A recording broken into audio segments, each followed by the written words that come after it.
Hello दोस्तों, स्वागत है आप सभी का हमारे YouTube channel Z for teach एक नए वीडियो में। दोस्तों आज की इस वीडियो में हम लोग देखने वाले हैं क्लास टेंथ का यहाँ दोस्तों क्लास टेंथ का हिंदी का मोस्ट इम्पोर्टेंट क्वेश्चन। यहाँ दोस्तों काफ़ी इम्पोर्टेंट क्वेश्चन 1 से 80 तक इसमें प्रश्न हैं, जिसमें से मैं आप सभी को 40 कराने वाला हूँ और 40 आपको पार्ट 2 वीडियो लेकर के आऊँगा, उसमें कराऊँगा।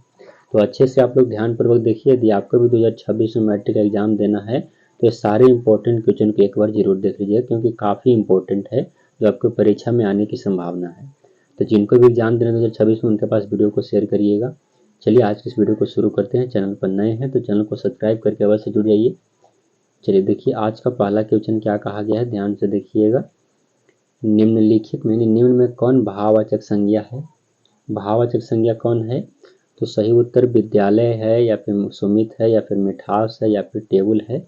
तो देखिएगा ये जो मिठास है यह एक भाववाचक संज्ञा होता है।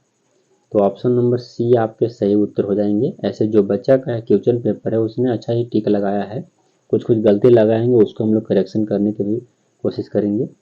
दूसरा क्वेश्चन है कि निम्न में कौन समूहवाचक संज्ञा का उदाहरण है?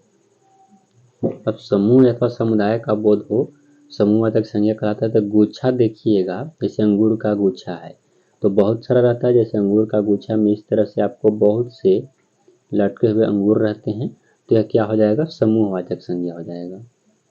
आगे नीचे आइएगा तो देखिए क्या कहा गया है। अगला है कि सिंधु किस संज्ञा का उदाहरण है? सिंधु किस संज्ञा का उदाहरण है? तो सिंधु एक नदी है जो कि खास है, तो व्यक्तिवाचक हो जाएगा। ऑप्शन नंबर आपका ए सही उत्तर हो जाएगा। आगे है कि लोहा किस संज्ञा का उदाहरण है? तो लोहा द्रववाचक संज्ञा होता है, आप सभी लोग को पता ही है। ऑप्शन नंबर बी आपके सही जवाब हो जाएंगे। आगे बढ़िएगा दोस्तों, अगला क्वेश्चन क्या कहा गया है? निम्न में कौन ह्रस्व स्वर है? ह्रस्व स्वर देखिएगा, आ दीर्घ स्वर है, उ दीर्घ स्वर है, ई दीर्घ स्वर है, लेकिन अ जो है यह ह्रस्व स्वर है। अगला है कि जिनका खंड न हो उसे क्या कहते हैं? तो उसे वर्ण कहा जाता है। वर्ण को खंड नहीं कर सकते हैं। आगे देखिएगा दोस्तों, अगला नंबर क्वेश्चन क्या कहा गया है? निम्न में द्विगुण व्यंजन कौन है? द्विगुण व्यंजन कौन सा है? तो सही उत्तर आपके राइट आंसर हो जाएगा द्विगुण व्यंजन जो है सो ऑप्शन नंबर ए आपका सही जवाब हो जाएगा। अगला देखिएगा, निम्न में कौन संयुक्त स्वर नहीं है? संयुक्त स्वर नहीं है, ए आपसे पूछा गया है, तो सही उत्तर आपके हो जाएगा ई। अगला प्रश्न, निम्न में कौन कंठ ताल ध्वनि है? कंठ ताल किसका होता है? तो कंठ तालु किसका होता है आप बताइएगा।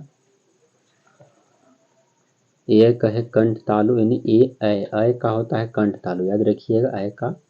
अगला है कि निम्न में कौन कंठोष्ठ है? तो कंठोष्ठ ऑप्शन नंबर बी आपका सही उत्तर हो जाएगा। ओ जो होता है ओ और औ कंठोष्ठ होता है, याद रखिएगा। और ए और ए जो होता है इससे कंठ तालु होता है। आगे देखिएगा दोस्तों, अगला क्वेश्चन क्या कहा गया है? ज का उच्चारण स्थान आपसे पूछा गया है। ज का उच्चारण स्थान क्या हो जाएगा? ज के कहिएगा तो तालु हो जाएगा, तालु ऑप्शन नंबर बी। अगला है कि ब का उच्चारण स्थान क्या होता है? ब के ओष्ठ होता है, आप सभी लोग को पता है कि ब का ओष्ठ होता है। ऑप्शन नंबर ए आपका सही जवाब हो जाएगा। चलिए आगे बढ़ते हैं। 3 नंबर क्वेश्चन देखिएगा, तो निम्न में कौन अंतस्थ व्यंजन का उदाहरण है? अंतस्थ नहीं है कहा गया है। तो य र ल व देखिएगा, य र ल और व ये सभी के सभी अंतस्थ व्यंजन होते हैं, लेकिन फ जो है अंतस्थ व्यंजन नहीं है, तो ऑप्शन नंबर इसका ए सही उत्तर हो जाएगा। चलिए आगे देखिएगा, अगला नंबर क्वेश्चन क्या कहा गया? स्पर्श व्यंजन की संख्या कितना होता है? तो स्पर्श व्यंजन की संख्या 25 होता है। ऑप्शन नंबर बी आपका सही उत्तर हो जाएगा। ऊष्म व्यंजन की संख्या कितना होता है? ऊष्म व्यंजन 4 होते हैं। ऑप्शन नंबर आपका बी सही उत्तर हो जाएगा, 4 इसकी संख्या होता है। आगे देखिएगा क्या कहा गया? अनुनासिक वर्णों की संख्या कितना होता है? अनुनासिक वर्णों की संख्या 5 ही होता है, ऑप्शन नंबर बी। चलिए आगे देखिएगा दोस्त, अगला क्वेश्चन क्या कहा गया है? अगला है कि निम्न में कौन संप्रेक्त ध्वनि का उदाहरण है? तो सही उत्तर हो जाएगा प्राण। अगला है कि वर्णों के आधार पर संधि के कितने भेद होते हैं? तो 3 होते हैं। ऑप्शन नंबर बी आपका सही उत्तर हो जाएगा, आप सभी लोग जानते होंगे। चलिए आगे बढ़ते हैं। अगला क्वेश्चन है गिरीश का संधि विच्छेद क्या हो जाएगा। गिरीश का सही संधि विच्छेद क्या होता है, गिरी प्लस इंद्र होता है। गिरी प्लस इंद्र, गिरीश है, गिरीश जो गिरी जोड़ ईश होगा, सॉरी गिरी जोड़ ईश आपका ऑप्शन नंबर हो जाएगा right answer A, B, sorry B. अगला है कि अति प्लस आवश्यक पदों का क्या होता है, अत्यावश्यक हो जाएगा, ऑप्शन नंबर ए आपका सही जवाब। अगला नंबर क्वेश्चन देखिएगा, तो निम्न में कौन व्यंजन संधि का उदाहरण है। तो व्यंजन संधि कौन हो जाएगा, तो महाजोड़ ऋषि होगा नहीं, महाजोड़ औषधि, महेंद्र, महाजोड़ इंद्र, यानी ये ऑप्शन नंबर डी आपका सही उत्तर हो जाएगा। निम्न में कौन विसर्ग संधि का उदाहरण है, यशः जोड़ धरा, ऑप्शन नंबर ए आपका सही जवाब हो जाएगा। आगे बढ़ते हैं। अगला नंबर क्वेश्चन, निम्न में कौन शुद्ध शब्द है। शुद्ध शब्द कौन है, इसमें से ये बताना। शुद्ध शब्द परीक्षण आपको सही उत्तर है, याद रखिएगा परीक्षण ठीक लिखा हुआ। अगला है क्या, निम्न में कौन अशुद्ध शब्द आपको चुनना है। अशुद्ध क्या है, पर्याप्त तो ठीक है, ब्रिज भाषा, ब्रज भाषा होना चाहिए, ब्रिज नहीं बनता है, ब्रज भाषा होता है, ब्रज, ऑप्शन नंबर डी ही आपका सही उत्तर हो जाएगा। 25 नंबर देखिएगा, निम्न में कौन शुद्ध वाक्य है। शुद्ध वाक्य आपको बताना है। शब्द केवल संकेत मात्रक है, मैं आपके दर्शन करने आया हूँ, यह काम आप पर निर्भर करता हूँ, मैंने 1 वर्ष तक उनकी प्रतीक्षा देखी है। सही उत्तर मैं आपके दर्शन करने आया हूँ, ऑप्शन नंबर आपका बी सही उत्तर हो जाएगा।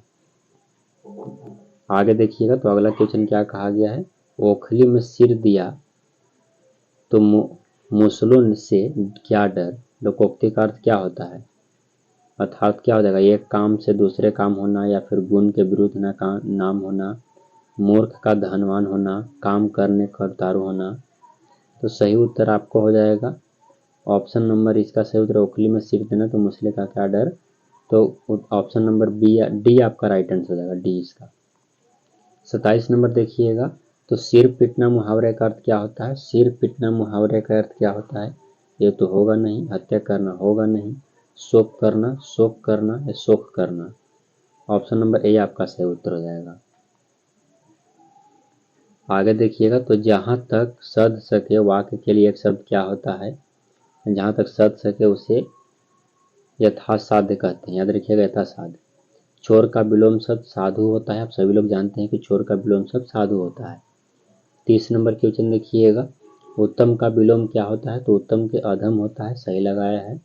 ध्वंस का विलोम क्या होता है, ध्वंस का विलोम क्या होता है, ध्वंस का विलोम होता है निर्माण, ऑप्शन नंबर डी आपका राइट आंसर हो जाएगा। अगला देखिएगा 32 नंबर क्वेश्चन, निम्न में कौन देवता का पर्याप्त पर्यायवाची शब्द नहीं है। देवता का सूर, ऑप्शन नंबर ए आपका राइट आंसर हो जाएगा। पंडित का पर्यायवाची शब्द पूछा गया है, तो विधाता होता है, ऑप्शन नंबर सी आपका राइट आंसर। अगला है दोस्तों, रात्रि का पर्यायवाची शब्द क्या होता है, तो रजनी होता है, निशा होता है, ये सभी होते हैं।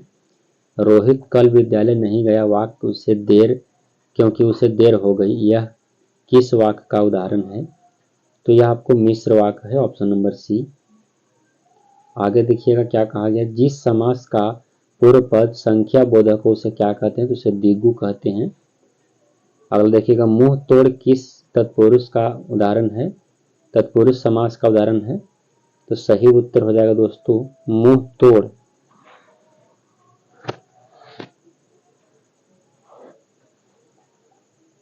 मुंह तोड़ है, सही उत्तर क्या हो जाएंगे, मुंह को तोड़, कर्ता ने कर्म को हो जाएगा, ऑप्शन नंबर बी।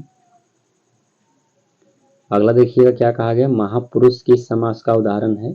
महापुरुष, महान है जो पुरुष, क्या हो जाएगा आपका सही उत्तर, महापुरुष, सही उत्तर हो जाएगा आपको कर्मधार। अगला, गौरी शंकर किस समास का उदाहरण है। गौरी शंकर, गौरी शंकर आपका सही उत्तर हो जाएगा, राइट आंसर हो जाएंगे अव्ययी भाव। एक और क्वेश्चन देखेंगे, उसके बाद आगे हम लोग देखेंगे अगले वीडियो में। मास का विशेषण क्या हो जाएगा, मास का हो जाएगा मासिक, ऑप्शन नंबर आपका सी राइट आंसर। बाकी 41 से हम लोग अगले वीडियो में देखेंगे, क्योंकि यह वीडियो आपको 10 मिनट का हो गया है, तो थोड़ा सा लॉन्ग वीडियो की वजह से मैं आपको अगले वीडियो में बताऊंगा। टेंशन मत लीजिएगा, आपको शाम तक वह वीडियो आपको मिल जाएगा पार्ट 2 करके। उम्मीद करते हैं आपको वीडियो पसंद आया होगा। वीडियो को लाइक कर दीजिएगा, चैनल पर नए हैं तो चैनल को सब्सक्राइब कर लीजिएगा और कमेंट करके बताइए कि आपको इसमें से कितने क्वेश्चन पहले से याद थे, आपको कितने बनने वाले थे। जल्दी से कमेंट करिएगा कि 40 में से आपको कितने नंबर आ सकते थे। कमेंट करिए जल्दी से। मिलते हैं नेक्स्ट वीडियो में। जिनको भी 2026 में एग्जाम देना है उनके पास वीडियो को शेयर करना मत भूलिएगा, शेयर कर दीजिए। यहाँ तक देखने के लिए बहुत बहुत धन्यवाद दोस्तों।